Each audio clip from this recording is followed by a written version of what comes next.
দেখতে পাচ্ছেন আজকে হলো সকাল থেকে কি ভোর 4টা বাজ থেকে হলো এই বৃষ্টিটা নামতেছে। তো থাইমা কিছুক্ষণ আসে জোরে জোরে, আবারও থাইমা যায়, আবারও জোরে হয়। তো 4টা থেকে এখন মনে হয় 6টা বেজে গেছে, এখন পর্যন্ত এই বৃষ্টি নামতেই আছে। অনেক দেশে বা অনেক এলাকাতে অনেক জোরে বৃষ্টি হচ্ছে, তার কারণে হলো রাস্তাঘাট একদম পানিতে ডুবে গেছে, আর গাড়ি ঘোড়া চলাচল করতে পারতেছে না। কেউ অফিস আদালতে যাইতে পারতেছে না। তো আমাদের এখানে হলো তেমন মানে পানি হয়নি কোনোখানেই, কিন্তু বৃষ্টি নামছে অনেক। তো এই কারণে হলো আমরা রান্না বাড়ায় কষ্ট করতেছি আর কি, ঘর থেকে বের হইতে পারতেছি না, বাচ্চারাও খেলাধুলা করতে পারতেছে না, ঘরের ভিতরে বৈশা আর কি বিরক্ত করে অনেক। তো দেখতে থাকুন, আশা করি ভালো লাগবে।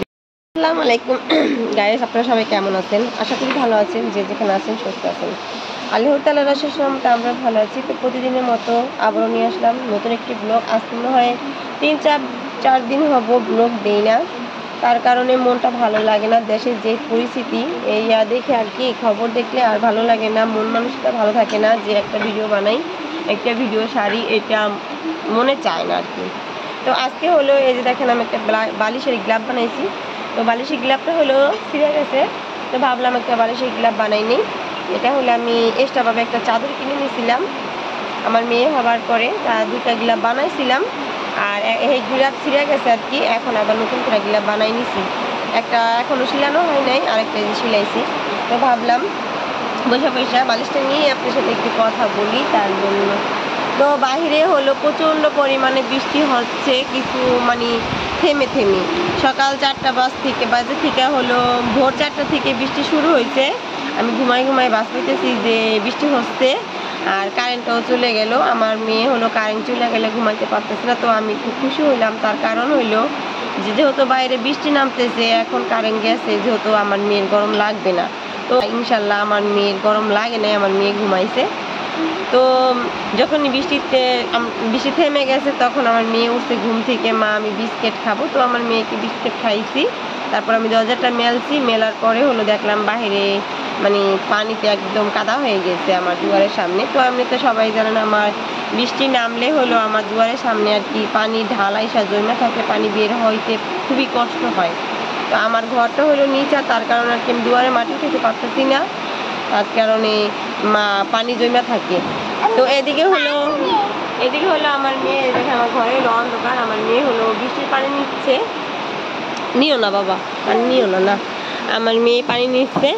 তো বৃষ্টিতে ভিজে আজকে রান্না বাড়া করছি। তো কি রান্না করছি আপনাদের সাথে শেয়ার করা হয় নাই, তো আমার ব্লগ আগে থাকে একটু ভিডিও করা আছে, আমি আগে কি রান্না করছিলাম। তো কিছুদিন ধরে ব্লগ যেহেতু দেই না, ভিডিও বানাই না, তো একদিন হলো ভিডিও বানিয়ে রাখছিলাম কি রান্না করছিলাম যেন।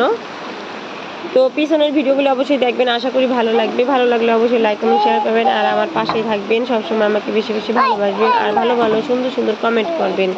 তো আমার মেয়ে হলো এই যে মাটির হাঁড়ি নিয়েছে, এটা দিয়ে হলো চাল পানি এগুলি দিয়ে হলো খেলা করে। তো বিছনার উপরে সেই খেলা করতে চায়, আমি হলো খেলা করতে তাকে দেই না, কারণ হইলো সে পানি দেওয়া খেলা করলে বিছনায় যদি তো সব ভিজে যায়। এমনি কিন্তু বৃষ্টি বাদলের দিনে বিছনায় ভিজলে গেলে কিন্তু ভালো লাগে না, এমনিতে কিন্তু বৃষ্টির দিনে ভিজা থাকে। আর যদি পানি ফেলায় তাহলেও কিন্তু আরও খারাপ লাগে, শুকাই থেকে অনেক কষ্ট। আর যদি গরম থাকে, রোদ থাকে, তাহলে কিন্তু পানি পড়লে অল্পতেই ফ্যান ছাড়লে শুকাই যায়। এই যে কারেন্ট এখন চলে গেল নাকি না, কারেন্ট আছে কিন্তু আমি ফ্যানের পাওয়াটা একদম কমাই রাখছি, ফ্যান দেখা যাচ্ছে না, মানে ঠান্ডা লাগতেছে আমার কাছে বাইরে যেহেতু বৃষ্টি, তার জন্য। তো আমার সঙ্গে থাকবেন, আশা করি ভালো লাগবে। যদি বা ভিডিওর মাঝখানে কোনো ভুল টুল হয়ে থাকে অবশ্যই ক্ষমা দৃষ্টি দেখবেন। তো ভালো থাকবেন। হলো আমার মেয়ে সাজুগুজু করে নিছে, আজকের মাথায় শ্যাম্পু করে দিছি, ঠোঁটে লাল টুকটুক লিপস্টিক দিছে, আর সে এই যে পানি নিতেছে, দেখেন দেখতে পাচ্ছেন, সে হলো এই যে আম পাতা ছিঁড়ে নিছে একটা কুটার ভিতরে, ডিবার ভিতরে, সেটার ভিতরে পানি নিতেছে, আর আমার গাল ধরতেছে, মানে আমি জানি কিছু তাকে না বলি, বুঝতে পারছেন মামের দুষ্টামি। দেখি তো আমার কিউট বেবি, সবাই দোয়া করবেন আর সবাই মাশাআল্লাহ বলবেন, ঠিক আছে আমার মেয়ের জন্য। বন্ধুরা আমি পানি দিয়া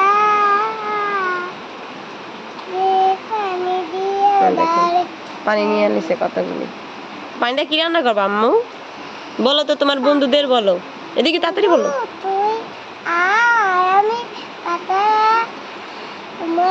এটা যে ই বলো, এটা যে আয় আয় চাঁদ মামার, চাঁদ মামা না এটা বলো। হ্যাঁ হ্যাঁ বলো বলো।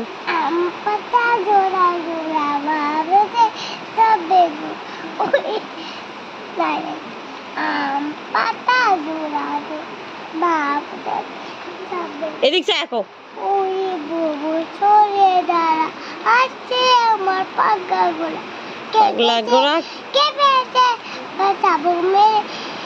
চাবুক চুরি। Good good good. মেরুন 4-5টা আর কি কবিতা পারে, আর একটা হলো গজাল পারে। আল্লাহ ও গো আল্লাহ, এদিক চা এদিক চা বলো।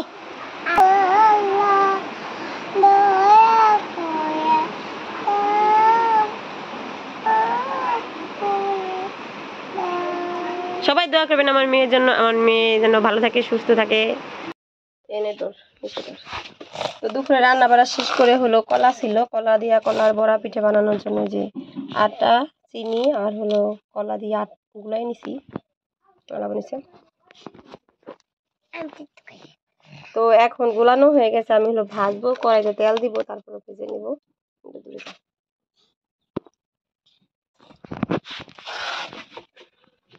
তুমি ফাঁকে যা হেনে যা।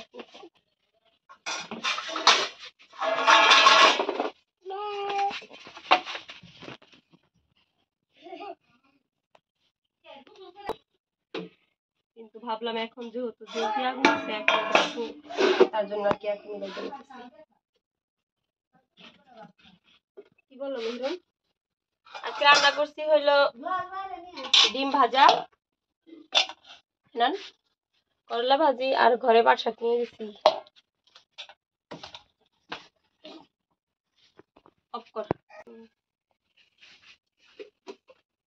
মেহরুন কও, ভালো লাগলে লাইক কমেন্ট করে শেয়ার করবেন।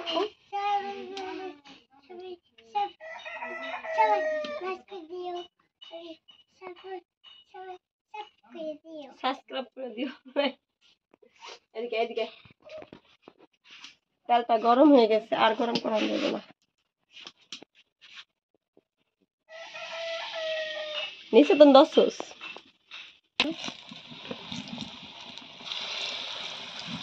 একটু বেশি পাতলা হয়ে গেছে, আর একটু জিনিস সব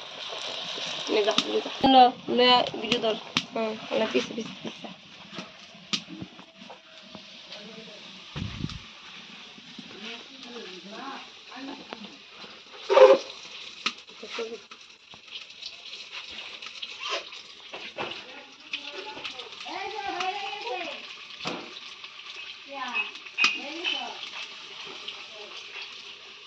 ওরই তো একটু এই দেখেন পোয়া পিঠা, মানে তেলের পিঠার মতন খুলে উঠছে, পাতলা হয়েছে তার জন্য। মেহের না পিঠা হইলো মেহেরুনের প্রিয় পিঠা।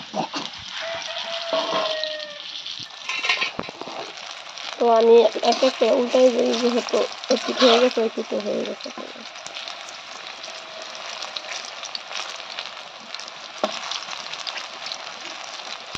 ফুলছে, ডিম দিলে আরো ফুলছে।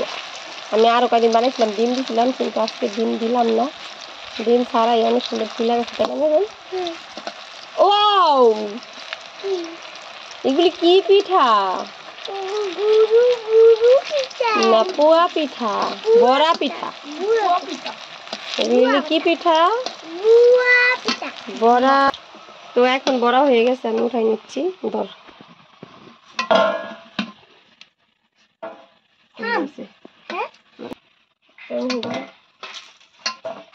খাইবা, খাইতে লেগে বানাইছি, বানাইতাম ফুলছে তো সুন্দর। একটা তেলের পিঠার মতন ফুলছে।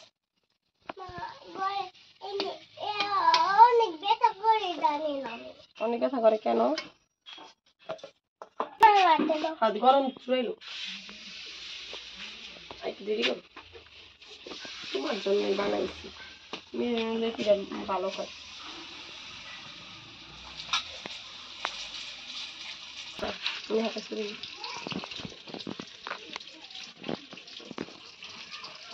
তো বড়া পিঠাগুলি ভাজা সব হয় নাই, কিছু এক খোলা হয়েছে আর কি, অনেক নরম হয়েছে। তো আমি একটু খাই দেখি কেমন লাগে। বাবা গরম, মানে একদম তেলের পিঠার মতন হয়েছে। বিসমিল্লাহ, অনেক মজা হয়েছে। ওয়াও,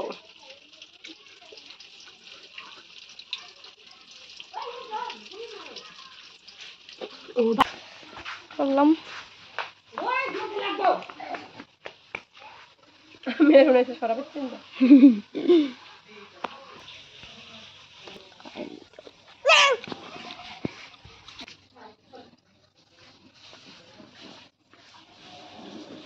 দোলনায় বৈশা পিঠা খাচ্ছে, ছেলের বেঞ্চে বৈশা পিঠা খাচ্ছে।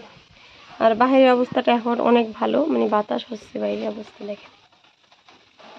সকালবেলা আর কি অনেক বৃষ্টি নামছিল, অনেক না, মানে ঘুরে ঘুরে পড়ছে হালকা পাতলা। আর এখন হলো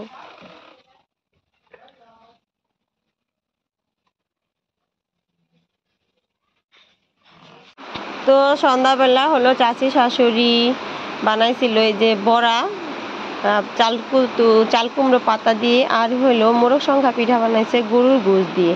চাচা শ্বশুর যেহেতু বাড়িতে আসছে, তাকে কিছু না কিছু বানিয়ে খাওয়াইতে হয়, তো তার জন্য বানাইছে। আর আমাদেরকেও দিয়ে গেল এই যে মোরগ সংখ্যা পিঠা আর হলো বড়া। তো আমাদের ফ্রিজে ছিল সস, তো সস দিয়ে কিন্তু সব জিনিসই খেতে অন্যরকম মজা লাগে বা টেস্ট লাগে, যে যেটাই বলেন। তো এখন আমি হলো সস দিয়ে, আমার মেয়ে হলো প্রচণ্ড পরিমাণে সস পছন্দ করে, তো আমার একটা সস ছিল শেষ হয়ে গেছে, আবার আনতে হবে। তো সসটা বের করে নিলাম, আর আমরা হলো 4 জন মিলে খাচ্ছি। আর আমার চাচি শাশুড়ি বৈশা রয়েছে আমাদের খানা দেখতেছে, আর আমি হলো তার সাথে মানে রাখি যায় এটা আমি করতেছি যে কি বানাইছেন, টিকা বানাইছেন নাকি। তো এদিকে হলো আমার মেয়ে হলো একটা হ্যান্ডকাপ, মানে পুলিশরা যে হ্যান্ডকাপ বলে না, হ্যান্ডকাপই বলে, সেগুলি আনছে ছেলে কিনা। তো মেয়ে বের করছে, মেয়ের হাতে পরাই দিতে বলতেছে, তো মেয়ের হাতে পরাই দিছি। মনে হইতেছে যে সত্যি সত্যি হ্যান্ডকাপ হাতে পরাইছি, তাই না? তো আমি তার সাথে দুষ্টামি করতেছি, আর মেয়ে তো পুরাই খুশি, দেখতেই থাকুন। মেয়ের মুখে হাসি। তো আসামিকে এখন কারাগারে নিয়ে যেতে হবে, তাই না? আসামি বহুত দুষ্টামি করে, তার জন্য আসামিকে কারাগারে নিয়ে যাব। আসামি কি চুরি করেছে? খেলনা চুরি করছে। আসামি হলো খেলনা চুরি করছে, তার জন্য আসামিকে কি করতে হবে? কারাগারে নিতে হবে। তো চলেন আসামি, চলেন, আটেন যাই কারাগারে, আপনার আটকে রাখুন। এখন আসামি 1 লাখ লাইট একটা জায়গায় কেমন আসামি।